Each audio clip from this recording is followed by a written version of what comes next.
Yo, Yeah, playoffs be crazy. that cat James Harden had to hit the strip club last night, bro. Had to stay. I think Gunner is gonna be okay. You think so? I think Gunner's gonna be okay. I think he's gonna baby might have a problem, but Gunner's gonna be okay. They said, and I was watching the press conference. They're definitely going to be using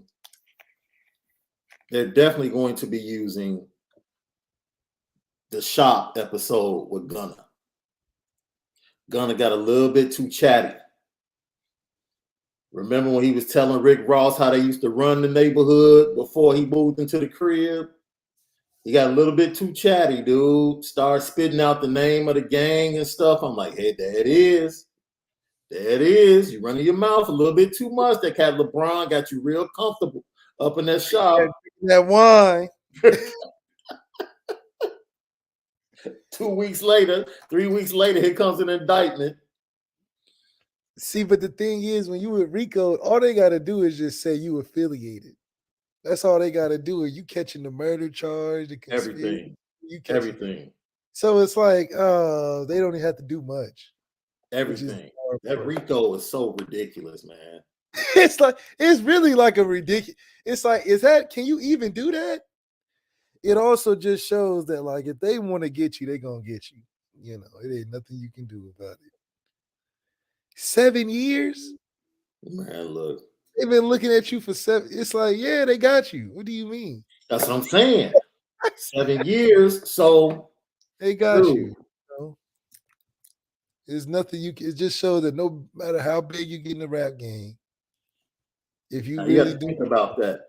The DA said she took the office and immediately went and spoke to the mother of the gentleman that really sparked the investigation, the kid that was shot in 2015. Yeah, you forget that these gangsters got families now. Right. So, yes, Ross bought the crib in 2014. Gunner was, man, just flagrant on the shop, talking about YSL, how they ran the neighborhood. They used to drive by the crib where Ross stays now all the time before he bought it and what they used to do. And I'm like, come on, Gunner. I thought when I watched the episode, he was talking too much. And then I knew he talked too much when I was listening to the DA today. Like, yeah. I think one of the reporters was like, will you be using music, social media, other forms of video in the investigation? She was like, yes. I was like, yep.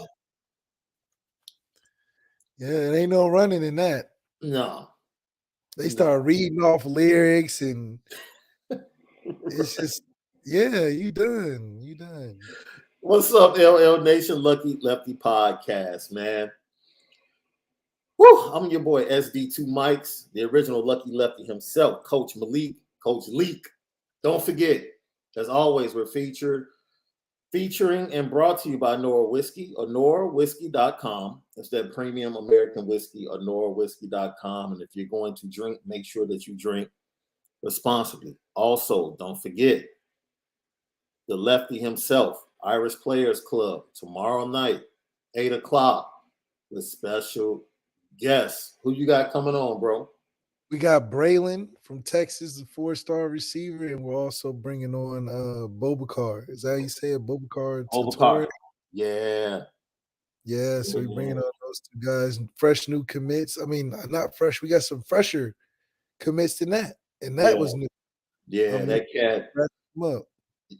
You should have a good conversation with Braylon. That cat Braylon can hoop a little bit, bro. Yeah? Yeah, he can hoop a little bit. Okay. Braylon got a little game. Yeah, I heard he's a good personality, man. He'll give you a little bit of everything. Yeah, he's got a little game. So last night, what we're going to do is give Malik his opportunity to give his 3 strengths and weaknesses before we get into our breakout, who we think will be breakout players after the spring practice and spring camp. So let me do my Breakfast Club and take my gum out, dude. I know better. So last night I did my 3 weaknesses, bro. Coming in at number 3 for me was the coaching staff. I already know they can recruit, but I don't know what we're going to get once the bullets start flying. I just don't know. I don't know. So for that reason and that reason only, I put the coaching staff at 3. Like I don't know how Marcus Freeman is going to react. I don't know how he's going to flow and adjust on the fly in the middle of a game. I don't know. So that's a question mark. Number 2 for me, the defensive back opposite Cam Hart. Like, I mean, who is it going to be? Who? Like, does Clarence Lewis keep his spot? I don't know. Yeah, I don't know. That safety spot that secondary spot gonna be tough. Yeah. And number 1 for me, backup quarterback, bro. After that spring game, I was like, yo, that cat Tyler Buckner cannot get injured. We cannot have pulled hamstrings. I'm like, technically he's injury prone. Technically he's injury prone. But I think that was a display of the backups that we do have this year, considering Tyler didn't play, but assuming that he's better than what they showed out there. You know, they're backups for a reason. I think Drew had his opportunity to show the fan base that if he was able to get in there, that he'll be okay. yeah. And I think, you know, it's hard to really expect more from what you already know from what Drew is. You know, it's like anything more than what we already expect from Drew is almost hopeful, wishful thinking. So I do think that he can be serviceable. Mm-hmm. But I think a lot of credit has to go to the ability that our defense puts the pressure on you. It's not easy playing our defense, even though they may not have been all the ones or what may have you. What Marcus Freeman and that coaching staff is pumped into those defensive guys. They mean it when they say they want to be a national championship defense. Yeah. And that's all of the depth. So those are my 3. What are your 3 weaknesses that you see right now? I would say my first weakness will be my third weakness. I'll probably say quarterback play. I just think that the best quarterback in the country usually gets to the end of the road. Do I think what we have in the quarterback room is better than what Alabama has in their quarterback room right now? I don't think so. That's kind of unfair, but I feel you. But this is the championship caliber position that we need to be at that elite level. Right.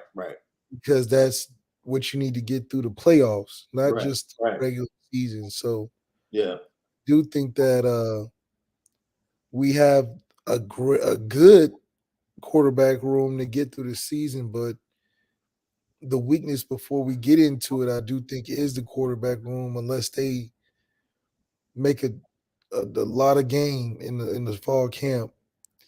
So I think that will always be a point that will be in the back of my head throughout the season, that if it gets tough, it's going to come down to a pillar like that. My second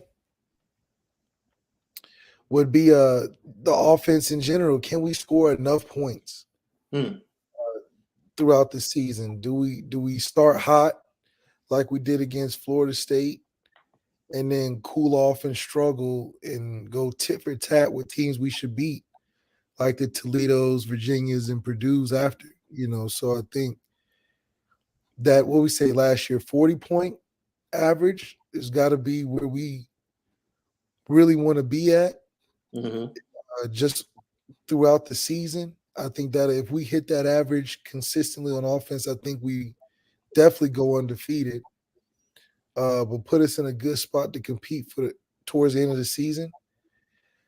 And then probably my number one concern after those two from the quarterback and the offense, it'd just be the physicality. Can we stay physical? I mean, not physicality. It would be, can we stay dominant?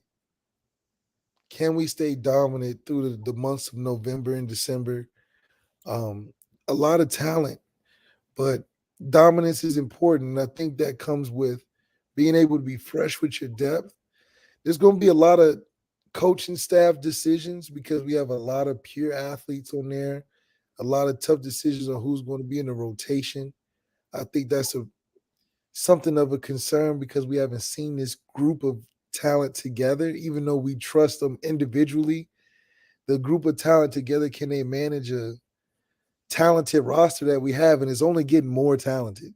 So some guys are going to have to leave, or we're going to have to figure out how we're going to get this down because the rooms are getting packed with talent that we've been needing. So Yeah. we definitely will be interested to see that. Lucky Lefty podcast talking strengths and weaknesses. I gave my strengths and weaknesses last night. Malik just gave his weaknesses. And so we'll go to our strengths. My number 3 strength was the front 7, bro, on the defensive side. Like, I like what I saw by the time the end of camp came and what we saw in the spring game.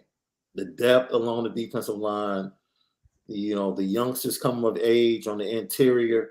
You add Chris Smith, the 6'2", 300-pounder grad transfer. He'll be coming in from Harvard. And the depth along that defensive line. Don't forget, Jason Adamiola did not play. Riley Mills is definitely a candidate for breakout player. We'll get to that in a minute. And then the linebackers are just totally different, bro.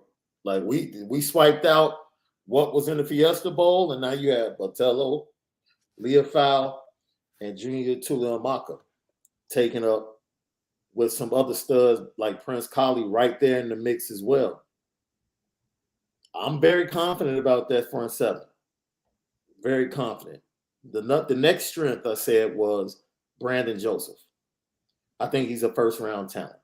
When you lose a kid like Kyle Hamilton and you gain another first-round safety. First-round talent? Yo. And he elevates everyone and makes everyone around him play better. That's going to be a tremendous strength early on for this defense, especially in a game against a team like Ohio State that he's played against previously. Love it. And then, Harry, he's staying in the offensive line, dude. That's it. And I hate it because I left out the running backs. I know I left out the running backs. But for me, when I say Harry, he's staying in the offensive line, I'm pretty much talking about the running backs. It's all inclusive to me. Yeah. Yeah. So those are my 3 strengths. What are yours? I think the 3 for me, start with number 3, would be the offense and defensive line. And I'm saying 3 because that should be the base. We should all know that should be the biggest advantage of our team compared to everybody else on that schedule, because I believe our front offense and defensive line are better top to bottom and more consistent top to bottom from talent wise than even Ohio State, who are very questionable in their D-line going into the offseason. And added that they're getting a whole new defensive coordinator who doesn't play a Big Ten style of defense. Usually you're getting straight up solid base fronts with base coverages.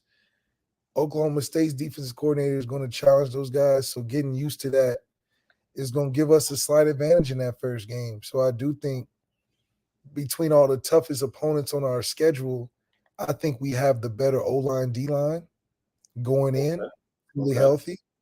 So I think that's a strength that we can move the front going into all of our games. We can win that front and feel good about it going in. So that'll be my 3rd strength. My 2nd strength is going to be the linebackers.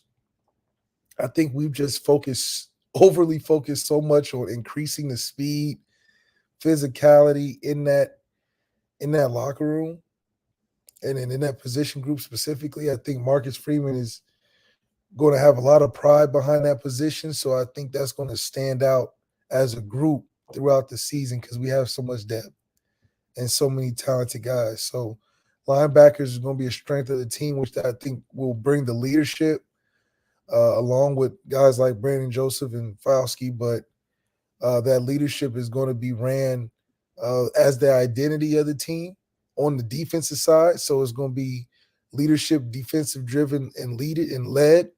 Yeah.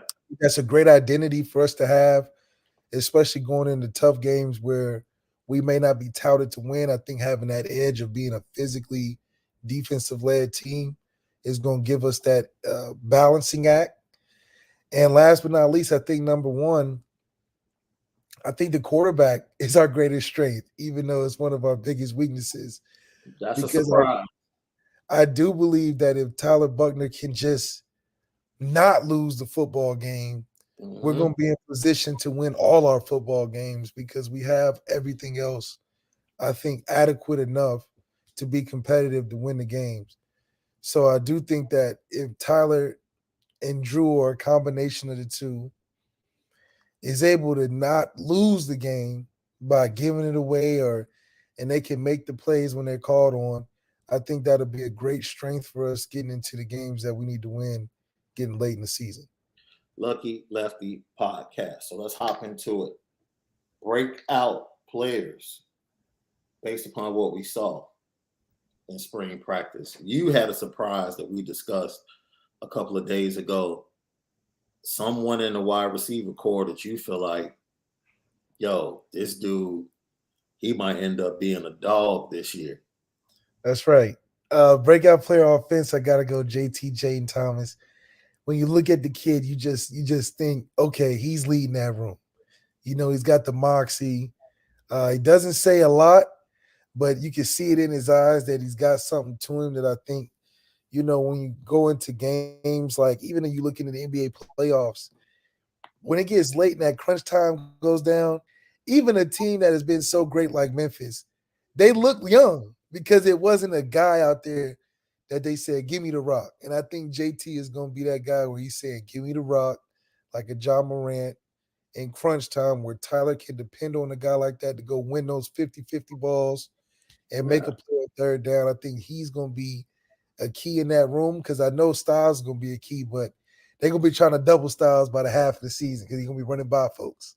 Right. So I think Jaden Thomas is going to be that guy that's going to get that one-on-one opportunity to come down with some big plays this season. So, and it'll be fresh. It'll be really refreshing to have a receiver be the breakout player of the year because that means our offense is definitely going to be dynamic because that means we're throwing it and we're running it at an all-time level.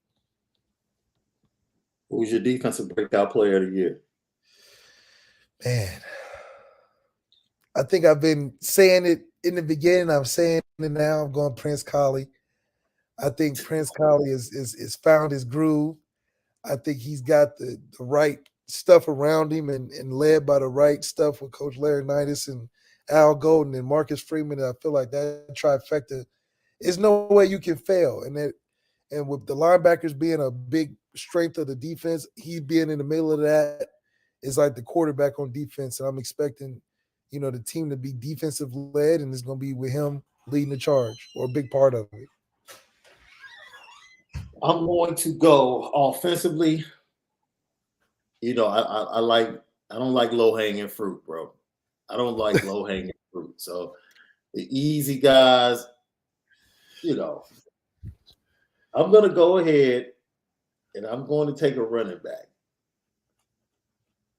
Okay. I don't like taking low hanging fruit, but I have to go there. Aldrich Estimate. Oh yeah. Offensively. But are we going to commit to the run enough for him to be a breakout player, or is he going to be a great player to rely on? See, there's a difference. I mean, do you need to hear from the head coach? I kind of told him this today in the team meeting is that I have a vision and identity I want for our team, and that's to be a team that can run the ball and stop the run. Right, I believe in our O-line and our D-line being the foundation of our team. And so I'm excited to see if that can become our identity. That's my vision. I also want to see a team that's aggressive. You know, that's one of our mantras, challenge everything. What does that mean? It means be aggressive. Do not play timid. Do not play scared. Think outside the box offensively and defensively, schematically. Be okay with taking chances. Yo, that's what I saw at the spring game. I don't know about you. I saw an offensive line and a defensive line and then some running backs. That's what I saw. No, I saw that too. I saw that too. If we're basing this purely off the spring game, yes, they'll be able to run the ball. But or the group of running backs will be breaking out. I don't know if they're going to commit to just one guy over the other guys. Where it can still be a Chubb. See, you can't say that because we got Jadarian Price got to get in the game at some point. You know what I'm saying? Like, look at Georgia. Georgia always finds a way to get 3 running backs. Okay, if Audrey gets the breakout, how many yards is Audrey having? Because that matters. Is it over or under 1,500? Breakout if he gets over 700, that's a breakout. Really? Dude, think about it. Because I don't think you have to understand he's not gonna start. That's what I'm saying. That's what I'm saying. Is he or is he not? But I think there will be a lot of times you will see Tyree flexed out into the slot, and he'll be in the backfield, or Logan Diggs will be in the backfield, and he's gonna get the rock in the red zone. He's getting the rock. Yes. Oh yeah, 40 going in. I'm putting 2-4 in, or what is deuce? What's his number? 2-4. Yeah, I'm putting 2-4 in there. 40 going in. I'm calling 2-4's number. Yeah, absolutely. So I'm gonna go with Audric Estime. Defensively, I'm gonna ride this horse, dude. And it might be like a dead horse to other people, but I'm riding it, fam. That dude, Jaden Mickey. I'm riding that mouth all the way. I'm riding that mouth all the way to the end of the season. I'm a little nervous of putting all my eggs in his basket just because, it's great in practice. But for sure. You got teams that are going to pick on you. So it's going to be a lot of challenges early on. But you need a kid that's not scared. He's not scared. But that first game is something to be a little cautious about. For sure. First game, out of all the first games you can have, this is one where I'm like, all right. Yeah. All right. Yeah. I don't know. We just want to throw you in this fire because it's a game that can ruin your confidence. Well, I'll tell you what. But see, this is the thing. The game is what it is, fam. Whoever plays in that position, Ryan Day is going to make sure he puts Smith and Jigba on whoever that corner is. Or Marvin Harrison Jr. on that corner. And then one of them because I think Smith and Jigba likes to work in the slot. Inside, he's an inside guy. Yeah, but we good. I'm cool with him and Tariq going Tariq Bracy. Yeah, that's Tariq Bracy's matchup all day. I'm cool with him going with it with Tariq Bracy. I'm comfortable. So I think, dude, look, you're at the beginning of the process, dude. We've seen it. Like the last time we won a championship or went to the championship game, or not the last time, but the first time we went to a championship game under Brian Kelly, hey, they took Avari Russell and put him out there. Yeah. And he wasn't even a cornerback by trade. Yeah, but I don't think we're at that point we're throwing guys out there anymore. I think we moved past. Well, that was because of injury, right? Right. I mean, even now we got depth on depth on depth where I like I think just our biggest struggle in general this year is who's going to be the leader. We got a lot of really solid athletes, a lot of talent. Yeah. But who would you think of as the actual leader of the team? Like last year, you can point to a Jack maybe, the year before you got your Ian Books. Well, who is the Kyle Hamilton, or you can look at Brandon Joseph possibly, but that's a transfer 1-year guy. But who's that guy that's standing out on the team as I'm leading the charge? Because right now it just looks like a clubhouse full of good talent. But looking back on it, was Kyle Hamilton really looked at as a leader? See, there you go. I mean, that was the perception. That was the perception, yeah. But the further he gets away from the program, the more you hear about certain things that were taking place over the last 2 years. Hey. Okay, maybe who's the Kyron? Because I don't think Logan Diggs is the Kyron. I think Jared Patterson is a leader on the team. I just think he is, especially with that young offensive line. He is Harry Heastand on the field with that young offensive line. Hey, he was coaching the offensive line on the blue team, and Harry was on the other side coaching the white team. That's right. That's right. Well, I guess you could. That's a, like you said, low hanging fruit. That's why I went with Jay Mickey. I already took Aldrick, which is low hanging fruit to me. So I was like, I have to go way out there for my defensive pick. I could have said Riley Mills. It's a way out there pick because we got a lot of talent on defense. It's just like there's a lot of breakout guys that can have. You could have taken Maris. You could have taken Jordan. It's a lot of guys. Yeah.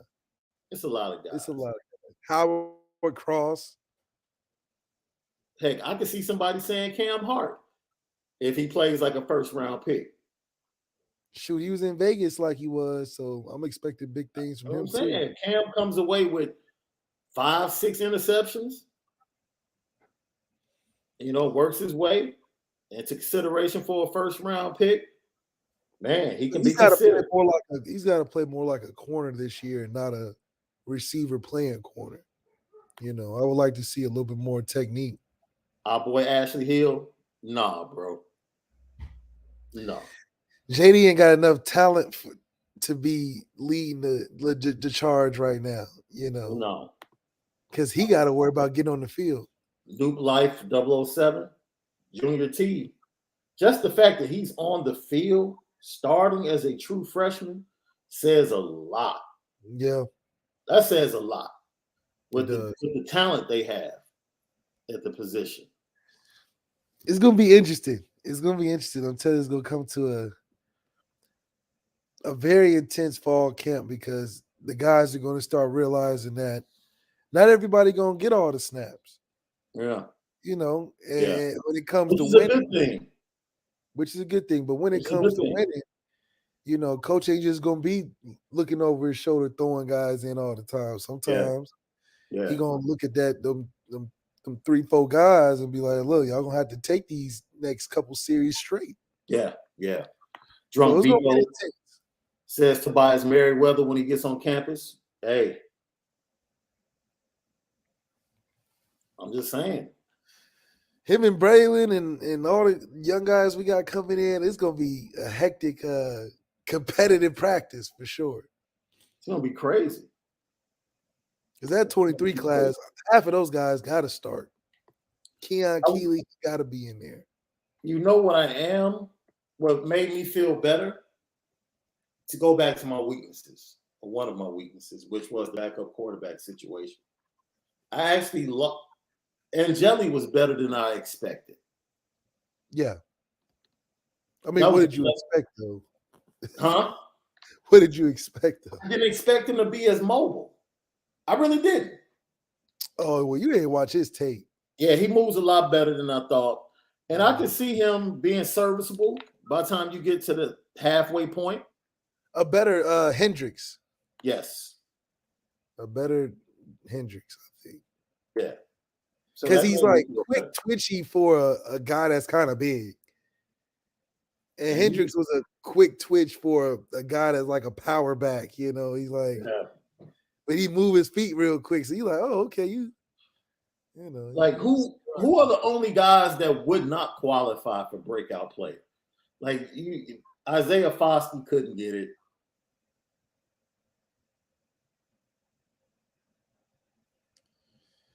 I mean, a lot of guys could qualify Pretty for much it. the entire team is probably available to. Yeah, the whole team except Jared, probably because Cam could be a breakout, like you said, just because he's everybody thinks he's going to be the leader guy anyway. Yeah. So he was playing second. He was playing Robin the Batman, Kyle Hamilton, Right. for a good chunk of the year. Now it's like he's got to be Batman, so he can even be able to break out. It'll be interesting. But those are spring picks, man. Just from what we heard, saw at practices, and saw at the spring game, those are picks. Don't hold us to it, because when fall camp comes, we get to have new picks going into the season. Definitely, because it's only fair. Because it's absolutely. So Chad Bowden, I believe it was a 2-part series interview with Tom Loy, and the first quote he said that was put out yesterday was the 2023 recruiting class is going to win a national championship at Notre Dame, which I thought was bold. He then went on to say, I thought he was very obvious, but he said, of course, there's one guy that we're looking to add to the class that's important to the class. He's the only player that we want at that position. And we're going to do everything we have to do to get him into the class. Then he talks about Marcus Freeman and says, I think it's the fact that Freeman is the primary recruiter on every kid. I think it's a trickle-down effect that the staff sees. They see how much he puts into recruiting. For him, it's the everyday grind. I don't think there's a head coach in the country that takes pride in recruiting as much as Coach Freeman does. And for the position coaches and the coordinators to be able to see that day in and day out, I think it makes it a lot easier for them to want to recruit. That is a far departure from what was happening previously in the Goog, as far as the head coach taking the lead. Yeah, being the lead recruiter on all the recruits, that's different right there. On all of the recruits. That show you right there. And I talked about it last night. So we know Malik Elzy, Chicago Simeon, is a wide receiver target. Then you have Chicago Kenwood, Marquise Lightfoot, edge rusher, linebacker. He was offered at the blue and gold game. And then they just offered top 10 2024 defensive lineman Justin Scott out of St. Ignatius, 6'6", 310 pounds as a sophomore, bro. That's right. The lead recruiter on all three of these guys is Tommy Reese. That's the crazy thing. Tommy Reese, I think, we had this discussion, and I remember telling you, I don't know why Notre Dame has not offered this kid yet. I sent you the film, like, yo, look at this kid. Like, he's 6'6", 310, Chicago, Catholic school. I talked to him. He's been waiting on the offer, very interested in Notre Dame. And finally the offer came. And I remember asking him, like, who finally called you? And he was like, Tommy Reese and Al Washington. I said, Tommy Reese? He said, yeah. And I'm like, okay, Tommy is the Chicago guy on the staff. Like, he's the Chicago guy. He has the connections. He knows the talent. And he is really trying to plant the Notre Dame flag in the Chicagoland area to say we're getting all of the top talent out of this city. Because it makes no sense to be 60, 70 miles from campus and not get the best players. Makes absolutely no sense. None at all. You can't have Ohio State, Michigan, Alabama coming into Chicago, taking the best players, and Notre Dame isn't getting anybody.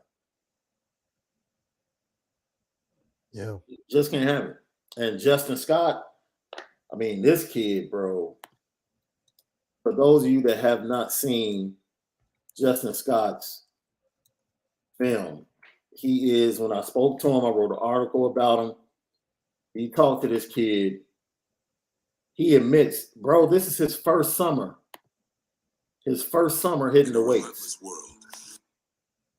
His first summer? First summer hitting the weights, bro. First summer. He's just been playing. He's just big, fast, and he's just been out there playing. Damn. Has yet to work on his body. And the kid he's a monster. Yeah, we gotta see this. He's an absolute monster, bro. And so I think people really need to understand that what you're getting out of this kid is Jordan Davis like. See, I like those two names together. And he plays basketball, bro. That's the key. Did we find something or what? And he plays basketball. You know he gonna hoop because he's from the Midwest. You already know. You already know. 6'6", 310. And he don't move like a 6'6", 310 guy. No. Look at that. Noticeable on the field. Yeah. Absolutely. And he said the one thing that Al Washington told him that he was impressed with on film or with his film was the fact that, he always picks the right gap to get into the backfield. Yeah. He also plays tight end on offense, by the way. Just so you know. Basketball. He got that Just basketball. so you know.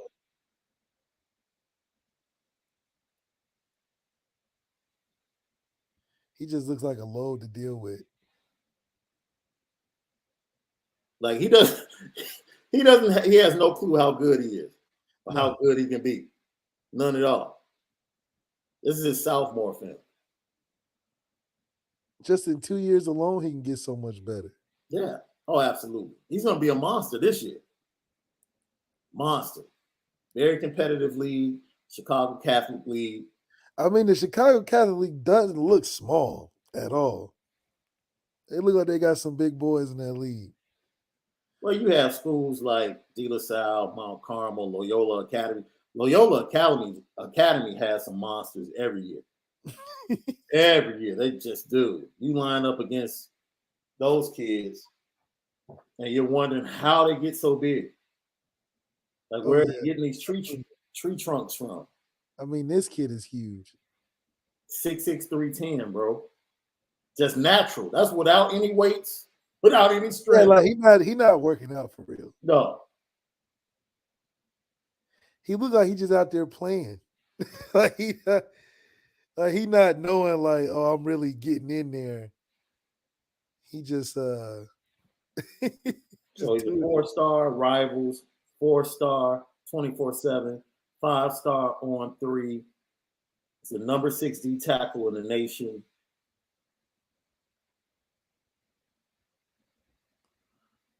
Quick off the ball, gets into the gaps, which is crazy because at 6'6", 310, you expect him to just be, nose tackle like. Nah, that's not his game. Not his game. No. Oh, man. See, that's the kid that's under the radar that will sneak into the 2023 class and be a first rounder at the end of the day. Yeah. But those also are the picks we need. If we want to make that transition into being one of those teams that walk on the field like Georgia's defense last year and knew they were going to have a long night. You need that dude getting off the bus. You know what I'm saying? Yeah. That's the type of dude you need getting off of the bus. Like, come on. Yeah, like, okay, in warm-ups, he's just doing some stuff on the side, just extra stretch bands. Right. Get dudes nervous, It's like, oh, he's limber? You know what I mean? One of those things. So, Lucky Lefty podcast, we gave you our strengths, weaknesses, breakout players based upon the spring practices and the spring game. So now, what did you think of the 5th, bro? You know what's so crazy, man? Social media is crazy, right? So, the video drops, right? And we know the album comes out this weekend, but the video drops.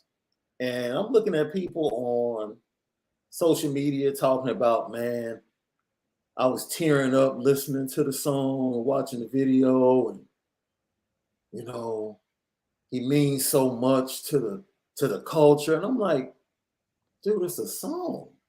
Like, relax. Relax. Like, I know it's been a while. I know we've missed Kendrick. Now, hold on. We have to approach this the right way. Let's approach. This is the number one, the man with the plan, the guy that is real hip hop, dropping in 2 days, a 5-year wait. Yes. A 5-year wait. Yes. And for loyal fans like me who still listening to the mixtapes, yes, this is bigger than Christmas for me. Yeah, but you're not crying. I guarantee you're not shedding a tear. With all of that being said, you are not shedding a tear. I don't want to hear that. I don't want to hear that. Well, I'll tell you one thing I am doing is What's playing that? it straight through, playing the album straight through, no skips, because that's what he delivers every time. That goes without saying. And it's one of those things that is going to kick off the year just right. Only he had to drop on Marcus Freeman's first year, because that's what we're coming out to, big steppers. We coming out to the big steppers this year. Yeah, that's right. Well, he said, "Oh, Marcus Freeman's coaching Notre Dame. Let me drop this album, the big steppers." You know, so it's all about timing in the universe, and it's just right. It is just right. It is just right. And I remember the first time I heard "Damn" in the car, I really thought it was a departure from the previous two albums, but I thought it was going to be full of radio hits. Just listening to it, I'm like, Kendrick has never been a radio hit guy. no, but I'm hearing the Rihanna joint, and I'm like, okay, that's a radio hit. Love. Oh, that's right. And I'm listening to it, I'm like, man, this album is probably going to be his best-selling album. Yeah. You know, but most people would say it's probably like their third favorite Kendrick album. Yeah, because Kendrick got some stuff where you like, man, I like it for different moods and different periods of my life. It's a real artist. Yeah. You know, because real artists like that, if you can still play Good Kid, Mad City in 2022 and still hear it like it's a jam from the past, that's how you know you're a good artist. Thug is like that too, man. I'm sorry that Thug is gone, but man, I'm gonna miss it. Maybe another 20 years down the road, he come out, drop an album. Thug, look, man, I'm gonna say it again, man. That cat Thug got some problems, bro. You know. If you can snitch, would you snitch? If you could get out? See, I talked to someone in law enforcement today. And they said, well, guys that is high profile as Gunna and Thug, more than likely, they already have turned somebody to get to this point. Wait, what? Yeah. Oh, yeah. like none of this is new to him when like, we all found out. He was like, they're not adding Gunna and Thug to the indictment unless they have already turned somebody that they have in custody. Oh, okay. Like somebody done told on them boys. Yeah. Because they already know Thug and Gunna have the money to fight the case. Yeah, so they like, we don't want to just be wasting money in court. Right. So they said they already previously had people in custody that helped lead to the eventual RICO. So, man, it's yeah, because they got guys that were in jail indicted, so they must have been talking they off. Yeah. Right. Thank you for the super chat, Mark 1. Malik, you ever think about going back to Notre Dame to have a role on the team, grad assistant, something like that? Man, if they want to win national championships, Marcus Freeman will call me up. Be like, I need you to run the quarterbacks. Tommy get the OC. And then, you know, Tommy want to go to the league or something, I'll step right in, man. Me and Dayton will run Notre Dame straight to the top. Straight to the top, all championships. Yeah, see, I didn't get a chance to read everything. I got Nuke Life 007 said the dudes who shanked YFN and Lucci told it. So Yeah, and they was in jail. Yeah. Yeah. And that's you can't. It's like you can't even be a hitman no more. Yeah. Because people just gonna tell on you. Will Chesnick said, I read the 88-page deposition. I don't have that much time, Will. Biggest snitch was IG. IG and social media, and also I keep telling people the Gunner's interview or what Gunner said On the shop. in the shop. When he said it, I was like, dude, what are you doing? He's talking too much for some reason. It feels like you're telling too much, man. You're talking way too much. And I have to go back and look at it because I know he said something, and Ross just gave him a look like a little tilt of the head, like, well, you sure you're supposed to be saying all of that? Right. Like, what you doing? Oh, man, them boys definitely got big indicted after.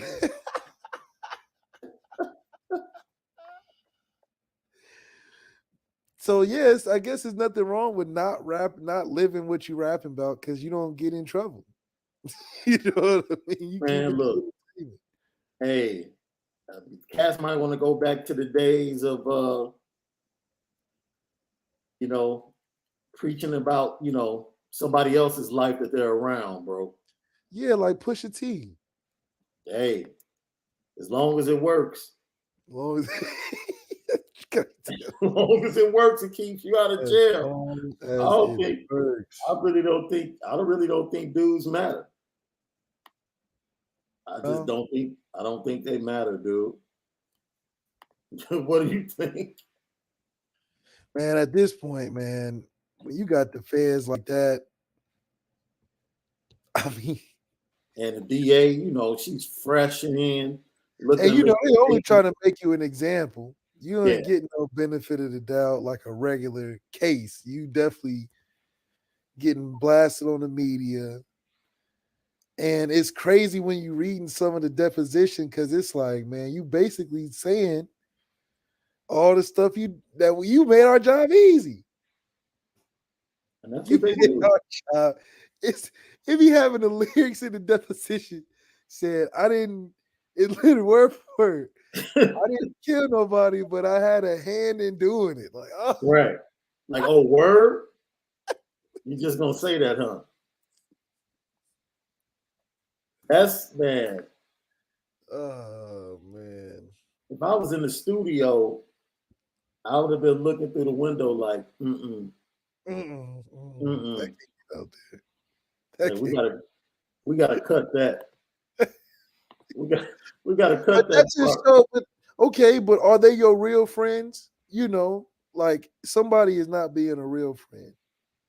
You in the gang, but you just noticing that these songs coming out, they talk a little bit too much. Yeah.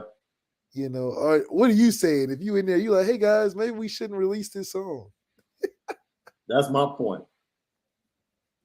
Ain't nobody in there doing that, man. So what do you think about this, bro? WNBA is the front of the annual swimsuit issue, Sports Illustrated. Sue Bird, actual athletes, right? Yeah, that me being personal, my personal preference, just my personal preference. They could have eliminated that whole back row. Yeah, because T Coop and Didi, that's all I needed. Yeah, that's all I needed. Yeah, no facts. That's because I know T Coop and Didi from IG. That's why they got on there.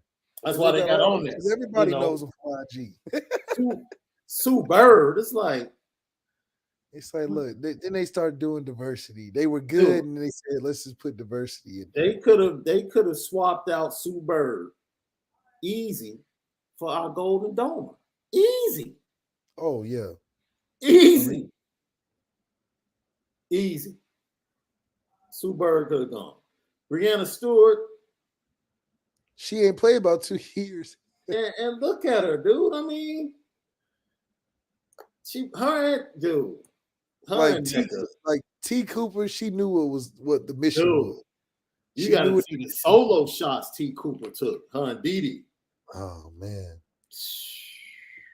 Bruh. probably took up the whole book, man. Man, look.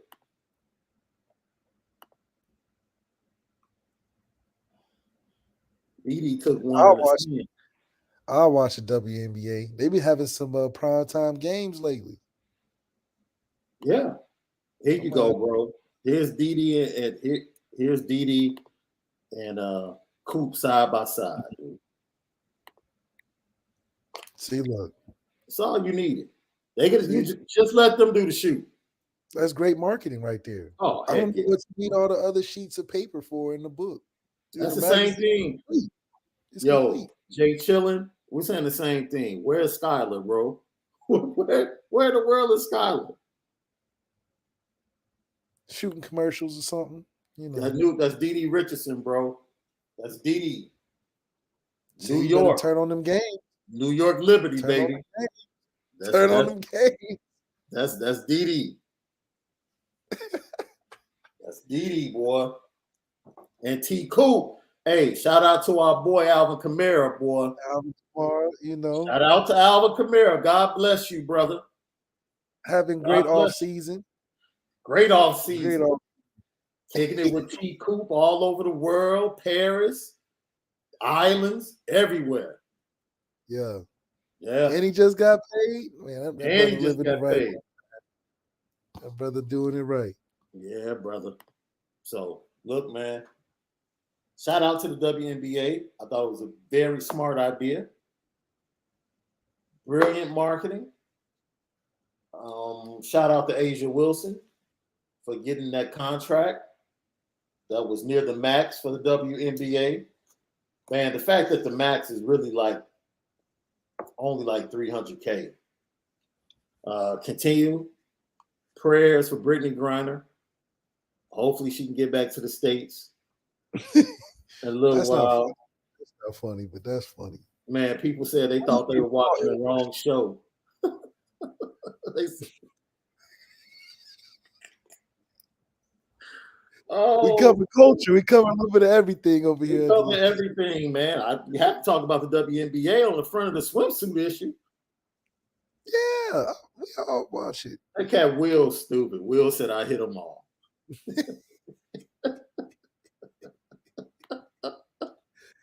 Hey, we'll need to pay for premium channel if you want all that.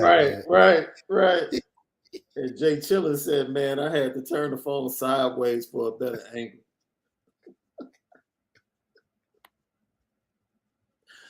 Oh, Lucky Lefty podcast, man. So NIL, bro, has been at the forefront of everything. Jack Swarbrick actually did an interview with Pat Forty about a week ago and said that the end of the breakup between Notre Dame and Division I is inevitable. And he predicted that it would take place sometime around 2033 when the television contracts all come to an end. And he said, he sees the rest of the conferences doing the same. And, college football in another 10 years, it's going to be a totally different landscape, bro. There's definitely a wild, wild west coming. Good. We'll see it treat more like the European Soccer League. We'll see guys and little teams getting together and playing club, and we'll see what happens. It will be interesting to see the landscape change. The good thing is the NCAA is a league, which means that there's other leagues that can be started and joined. I think we're starting to see that, like with the professional football league. There's more than just the NFL and Canadian league now. It's giving more guys opportunities to get out there and make some money. And I think it'll be no different for college football. It'll turn into the European club league eventually, especially if they're disbanding from the overall reaching NCAA and becoming everybody's own separate thing. So yeah, I think it'll be cool to see that change and just the dynamic of player coach and player fan relationships change. Yeah. And Irish one, you're right. Mike Brey was telling coaches to stop crying today. He can afford to. Mike Brey isn't recruiting the best players. So what's happening is really not bothering him. Yeah, Mike Brey gets a niche every time. Yeah, he might But get he has one. great player development. He gets one McDonald's All-American every 4 to 5 years. He got lucky with the local talent he had as a freshman. Twice. Well, he missed out on the most important local talent that was right there in his gym. Oh, yeah, you can't miss that one. But he was getting practice after y'all practice. Yeah. And then the NCAA is late to the game, trying to make legislation, put stipulations on the transfer portal. Well, the legislation was always there. They just never really enforced it. And like you said, man, Notre Dame's doing a tremendous job staying above the fray and just continuing to recruit at a high level. Like, they're like, dude, all this NIL talk, y'all can talk about that. We're Notre Dame. This is the way we do things. And we're still going to recruit the best recruiting class without getting into the mud. That's right. That's why we stay elite, top 5 every year. Yeah. Who do you think should replace Mike Brey? Monty Williams. You know who? I have a great coach to replace Mike Brey. He is an assistant coach for the Miami Heat.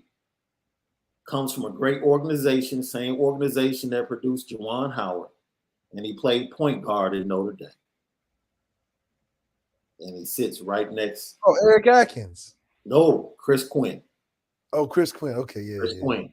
I think Chris Quinn, with his NBA pedigree, just like Juwan Howard, would be a great pick to come in and pick up the pieces after Mike Brey decides to leave. Absolutely. Say it again. You think we'll put a trigger? We 1-for-1 with Marcus.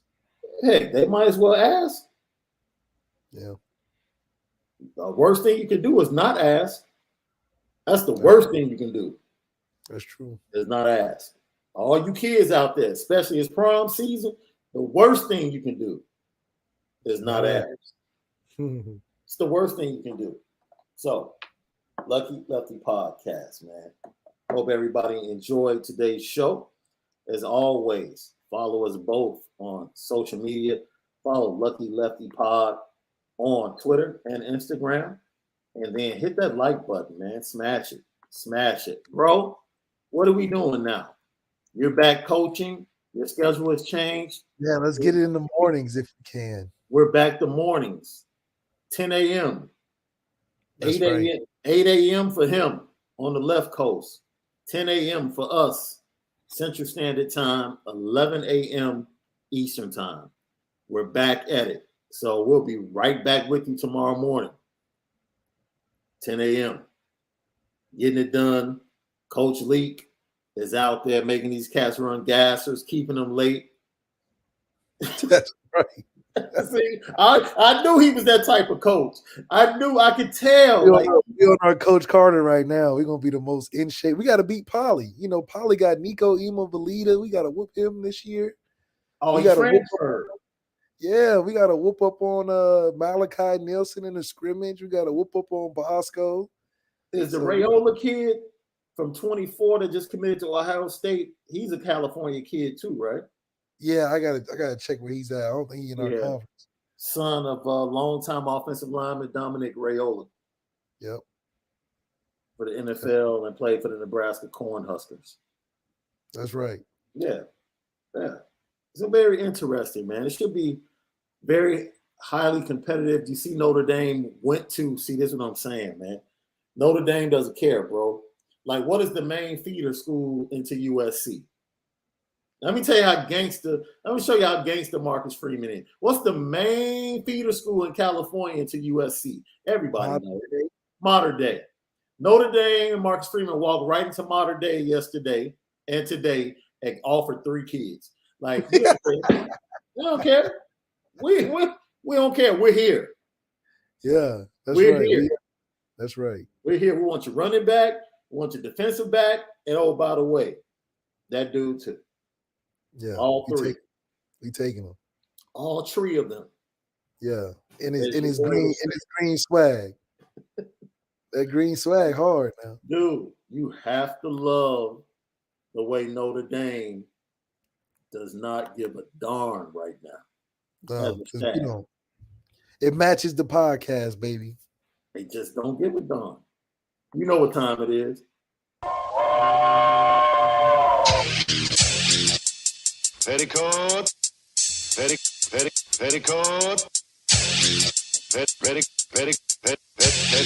Petticoat Junction. It's time to get petty. Oh, we did a good job executing. Now, are you upset with something? And fire up the Petticoat Junction train. I just don't like you. You don't? No. What is today's petty historic Petty Junction?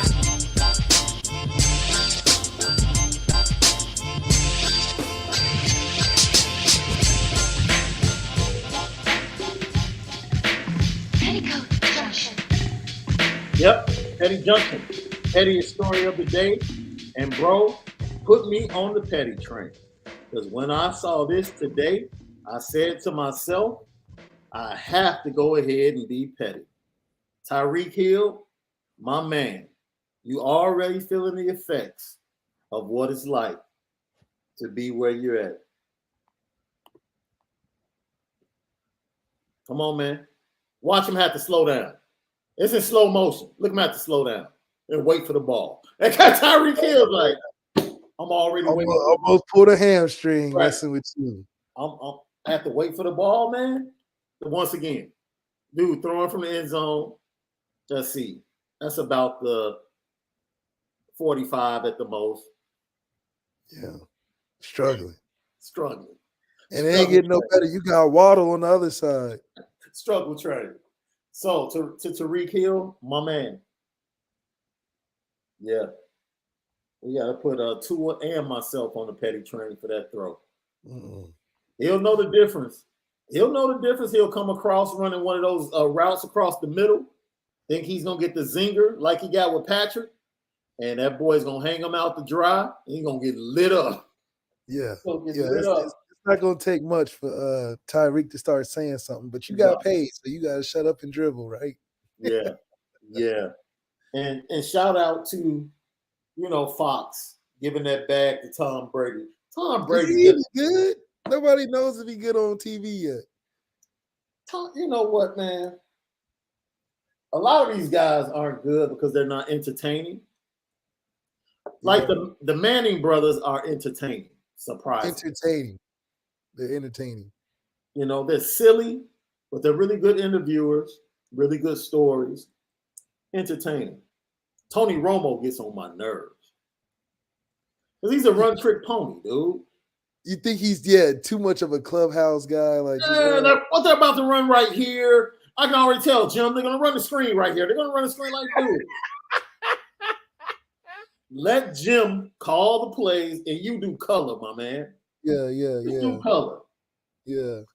Yo, I can't, man. And that's actually a funny take. I think that most people were hyped because of that.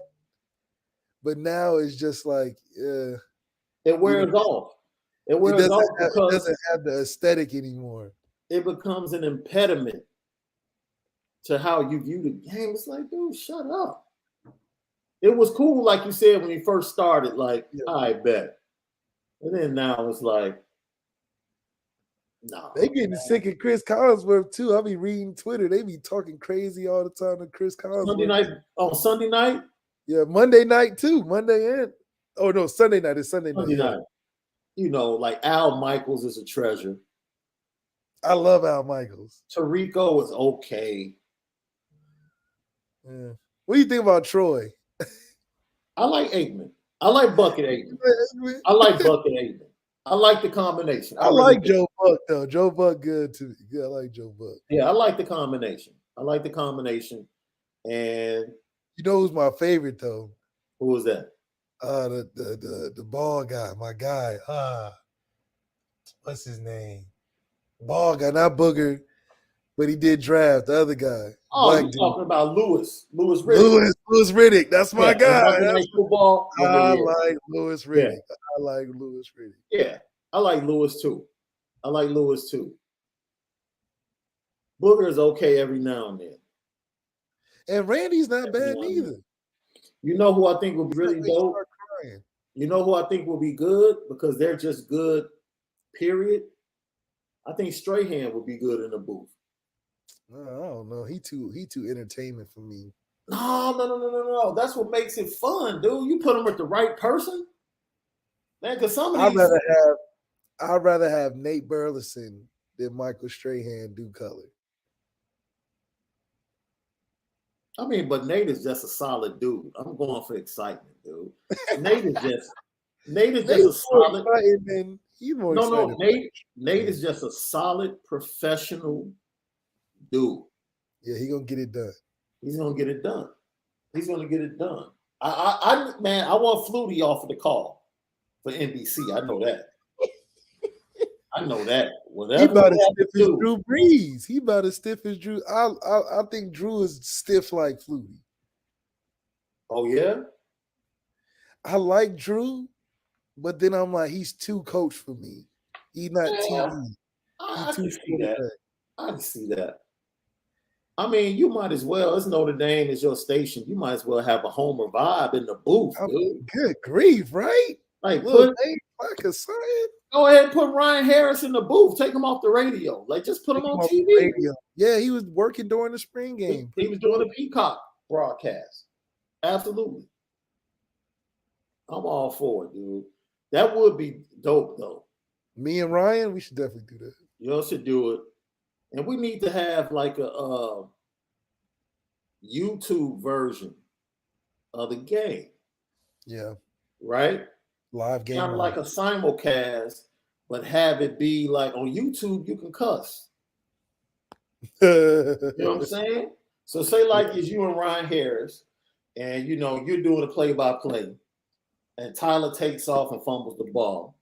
And you know, it's like 3rd and 8, Irish in spread formation, RPO, fake the estimate. Tyler keeps it around the right end.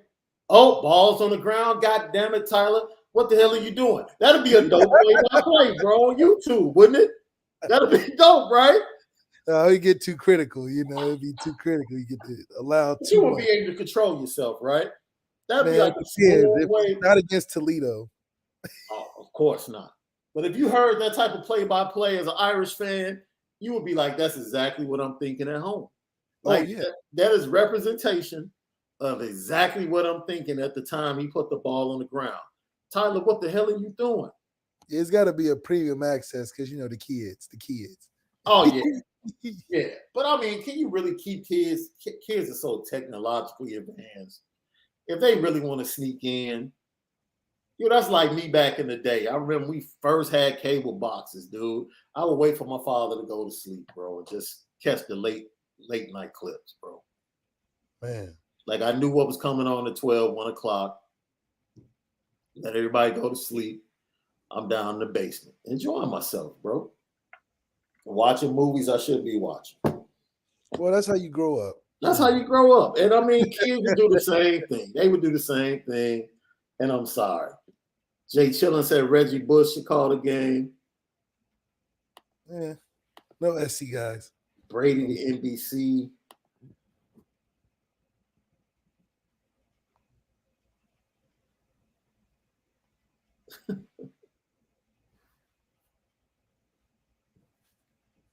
So, everybody, man, we'll see you guys tomorrow morning at 10 a.m.